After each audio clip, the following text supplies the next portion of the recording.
Hi, everybody. This is Gary Dean with Sentiment Timing, and this is our technical video report for Sunday, August 17th, 2025. Hope you guys are having a fantastic weekend, and let's get started. So, we're going to start off with just kind of a bigger picture view. And the way I'm looking at this is that we're probably completing a wave 3 right here, and it could happen sometime at the end of next week, maybe early the last week of August. I'm not really quite sure on that part. It would fit best if it was sometime, either at the end of next week or early the last week of August. That would make the most sense. But once that completes, we should get a drop back down somewhere into the 6,200 level, because this was a previous wave 4 hang on one second. As you're seeing right here, this is where it came down to the 6,200. So basically the way this works is you're going to count 5 waves, and once that's there, that should be our wave 3 that completes, come down, make a wave 4, and then probably complete this sometime in October. That would, it's really a time period that would not surprise me at all. So this is, again, obviously this is subject to change, but it's a pattern that I'm following. A couple wave counters that I follow that are really good.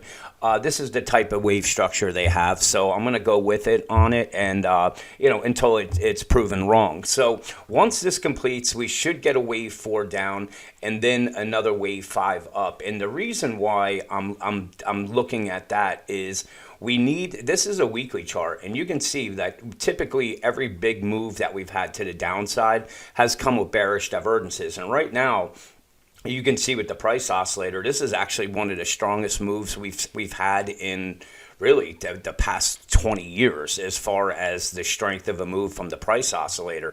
So this is going to have to come down, and that's where again, we get that move down somewhere into the 6,200 range and then pop back up, and then that will give us some time for this to roll over and give us some kind of bearish divergence. And again, that would be sometime in October that I think we're going to see an important top that could play out, where we get a starting off, say we're at this somewhere near the 7,000 level, and then we get a pullback down to either test the we'll go with the 200-day moving average somewhere down at the 5,900, and then that will we'll probably be picking up where we left off. It will probably be towards the end of the year that I believe that we're going to have that type of really little type of correction, I would say. So that's the bigger picture part. Now let's take a look at some of the moving in, and here you can see we have these bearish divergences.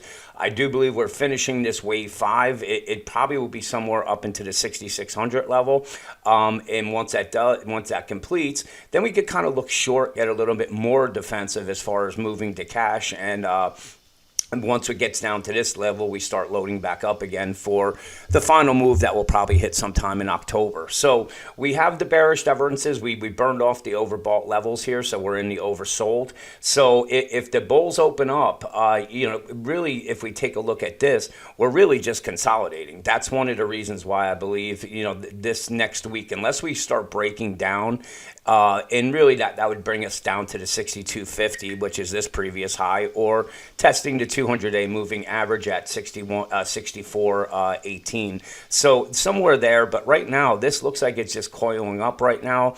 It looks like a bull flag, and if that's the case, we should break to the upside. If we come to the downside, then again, we're really looking at support coming somewhere into the 64.26 or down to the 6,400 level, somewhere in this, to find support and then give us that final move up. Again, we have bearish divergences. We had bearish divergences. So this move, the S&P had, I think, closed down 18 on Friday. So it burned. We have a little bit here where it has a little bit more room to go. But if it's just an ABC move, then we'd just be coming back up here, testing these highs and then coming down. But I do believe if we break out from here, as long as it gets accepted, meaning that if we come back down and this is used as support, then we should make that move somewhere up into the 6,600. And again, on the downside, we have this support that's sitting right at the, hang on one second. So we have right here, and then we have it at the 200-day moving average, and then you can see we even have support here. So there's there's a lot of levels of support here that the bulls have built, and it's gonna take a little while for the bears to be able to do this. And again, I'm looking for within say the next 10 days, I think we'll be hitting some type of short-term top. Pull back a little bit, and then we make that ultimate move into the October time period, where I believe that we'll probably see somewhere of a 5 to 10% correction from there, and it really should be used as a buying opportunity, I believe, but we'll be able to look on the short side from there. So let's see what plays out tomorrow. Enjoy the rest of your weekend, and I will talk to you guys in the morning.